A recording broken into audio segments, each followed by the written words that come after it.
In September of 2022, Kim Kardashian walked onto Wall Street with a promise. Her new private equity firm would raise at least $1 billion. She had a 16-year Carlyle veteran at her side, and the industry's elite packed a Berlin conference hall just to watch her speak. For a while, it looked unstoppable. Then we pulled the SEC filing. Total amount sold, $45,148,426 from 24 investors. That works out to 4.5 cents for every dollar she promised. And the filing itself was only the beginning of the humiliation. This story unfolds in 5 parts: the promise that launched it, the spectacle that sold it, the silence that followed, the quiet erasure that ended the pretense, and the paradox that explains why the same Wall Street that turned her fund away handed her fashion brand a $5 billion crown. Every part rests on documents, filings, and reporting we can point to. We begin with the promise. Part 1. The promise. On paper, the idea was close to perfect. In September of 2022, a press release announced SKKY Partners, a new private equity firm built around 2 names. The first was Kim Kardashian, listed as co-founder and co-managing partner. The second was Jay Sammons, a man few viewers have ever heard of, and the reason serious people took the announcement seriously. Sammons had spent 16 years at the Carlyle Group, one of the largest private equity firms on Earth, where he rose to run its global consumer, media, and retail business. His deal sheet included Beats by Dre, before Apple bought it, and the streetwear label Supreme, an investment that roughly doubled in value before Carlyle exited. When a man like that walks away from Carlyle, the industry pays attention. When he walks away to partner with the most photographed woman alive, the industry buys a ticket. And Kardashian was not arriving empty-handed. 2 years earlier, the beauty giant Coty had paid $200 million for a 20% stake in her cosmetics company, a deal that valued that brand near $1 billion. Her shapewear company SKIMS was already climbing toward a multi-billion-dollar valuation of its own. So the pitch wrote itself. Sammons would bring the discipline of institutional investing. Kardashian would bring reach that no marketing budget on the planet could buy. Together, they would take controlling and minority stakes in consumer brands, in beauty, in hospitality, in digital commerce and media, and pour her cultural power into every company they touched. Her mother, Kris Jenner, the architect of the family's entire business empire, was named a partner in the firm. They set up headquarters far from Hollywood, on Newbury Street in Boston, built a team of roughly a dozen people, and added Angela Ahrendts, the executive who once ran Apple's retail empire, as a senior advisor. Every ingredient of a serious firm was in place. And to be clear about how private equity firms make money, because it matters for understanding what was at stake here, the general partner, meaning SKKY itself, typically earns a 2% annual management fee on committed capital, plus 20% of all profits above a preferred return threshold, what the industry calls carried interest, or the carry. That 20% carry is the prize. On a $1 billion fund generating strong returns, it can be transformational wealth. On $45 million, it barely covers overhead. But a private equity firm without capital is just a website with expensive furniture. To exist, they needed other people's money, hundreds of millions of it, and to get that money, they staged a show. Part 2. The spectacle. Fundraising formally opened in the spring of 2023, structured patiently, with rolling closings and no formal deadline. For viewers newer to this world, the customers of a private equity fund are called limited partners, pension systems, university endowments, insurance companies, and wealthy family offices. These are the most cautious pools of money on the planet, and they were the audience SKKY needed to win. By May, Bloomberg had obtained the pitch deck, and the documents laid out the ambition in plain numbers. SKKY was seeking at least $1 billion, and some outlets reported ambitions as high as $2 billion. The firm planned 10 to 12 investments, with equity checks between $100 million and $500 million each. The minimum ticket for an investor was $10 million. The deck projected returns of 8% compounded annually, a strikingly modest figure in an industry that routinely markets itself on the dream of double digits. That 8% figure is also notable because it sits right at the threshold of what the industry calls the preferred return, the hurdle rate limited partners must receive before the general partner collects a single dollar of carried interest. But the most revealing line in those documents was not a return projection. Bloomberg reported that the deck cited Kardashian's 432 million social media followers as a reason the firm, in its own words, will win. Her audience was not presented as a bonus. It was presented as the strategy. For a moment, the strategy appeared to work, at least on the surface.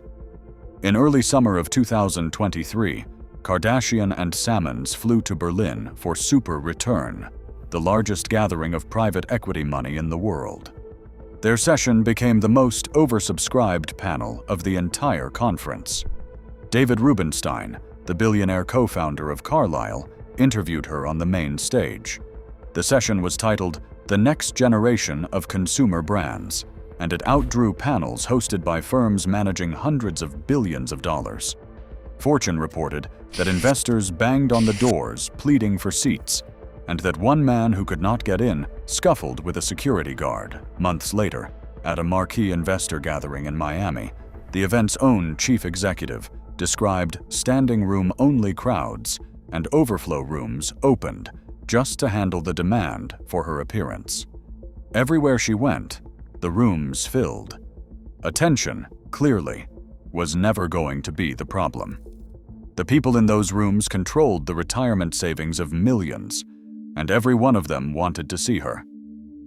The question was, what would happen when the show ended and the wire instructions went out? Because a packed conference hall and a signed commitment are two very different things, Part 3 is where the applause fades and the silence begins. Part 3. The silence. To be fair to SKKY, the timing could hardly have been worse. 2023 turned out to be the most hostile fundraising market private equity had seen in years. According to S&P Global, only 952 new funds launched that year, down from 2,284 the year before, the lowest count in a decade. Bain & Company research shows that for every $3 fund managers were trying to raise, only $1 of investor capital existed to meet it. And first time, managers suffered most of all. For more than a decade, new and emerging firms had captured roughly 27% of all private equity money raised. By the time SKKY went to market, that share had collapsed below 14%. Every debut fund was starving. But SKKY carried a second problem that had nothing to do with the market, and everything to do with memory. Wall Street had seen a celebrity fund before. In the mid-2000s, the rock star Bono co-founded SKKY Partners, a fund of nearly $2 billion that became the industry's favorite cautionary tale. Elevation poured roughly $460 million into the smartphone maker Palm, watched it stumble, and eventually exited through a sale to Hewlett-Packard that reportedly returned a gain of only about $25 million on that bet. Axios put it bluntly in its reporting on SKKY. Institutional investors, old enough to remember the Bono fiasco, would flinch at presenting a Kardashian fund to their investment committees. And this is the quiet mechanics of the institution. The person approving a $10 million commitment answers to a board, and that board answers to pensioners. Recommending a fund fronted by a reality star is what the industry politely calls career risk. If it works, the committee shrugs. If it fails, one name gets remembered forever. Nobody in that world was ever fired for saying no to a first-time fund. Careers have ended for saying yes to the wrong one. A former chief executive of Tom Brady's wellness brand raised the same doubt openly in the Boston Globe, asking whether founders truly wanted business advice from Kim Kardashian, or simply wanted her face attached to their marketing. The numbers began to confirm the doubt.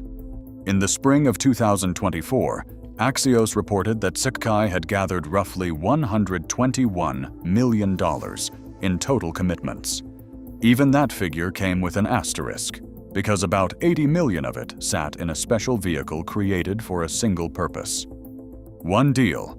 That deal was Truff. Truff is, by any honest measure, a genuinely impressive company. Two college friends from California, both named Nick, started with nothing but an Instagram handle called Sauce, turned it into a truffle-infused hot sauce brand in 2017, landed on the Forbes 30 Under 30 list, and fought their way onto the shelves of more than 20,000 American stores. When Sky announced its first investment in late 2023, Axios reported the deal valued Truff at around $250 million. A real brand, real shelves, real revenue. And yet the contrast was impossible to ignore.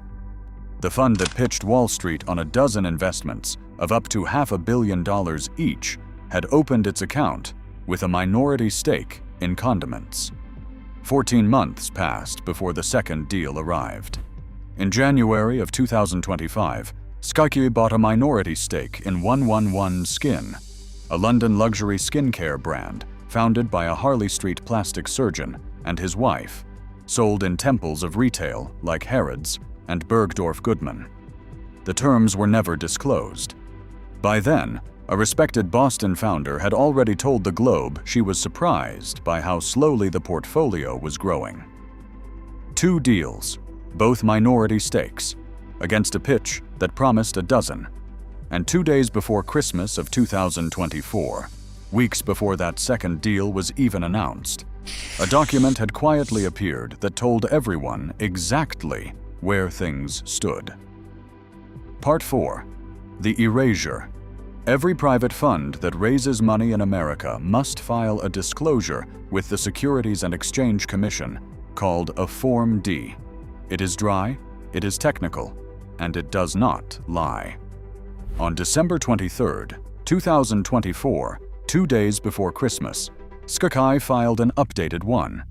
The total amount sold, aggregated across its main fund and a parallel vehicle, came to $45,148,426. The number of investors came to 24, and the filing noted that this total includes commitments made by the general partner itself, meaning part of that $45 million was the firm's own money. We should be precise here, because these numbers invite confusion. The $121 million reported earlier included the separate vehicle built only for the Truff deal. The $45 million in the December 2024 filing measures the flagship fund itself, the vehicle that was pitched at $1 billion. Different buckets, different dates. But the flagship number is the one that answers the original promise, and it answers it brutally. 24 investors, for a woman whose pitch deck advertised 432 million followers. That is one investor for every 18 million followers. Less than 5 cents raised for every dollar the deck described. And buried in the same filing sat a detail that no press release ever announced. The form lists the people responsible for running the firm. Jay Sammons was there. The chief operating officer was there. A managing director was there. Kim Kardashian was not. Around the same time, her title on the company's own website shrank from co-managing partner to senior operating advisor. The firm told reporters her involvement had not changed, and that the new title simply clarified she was not managing the firm day to day.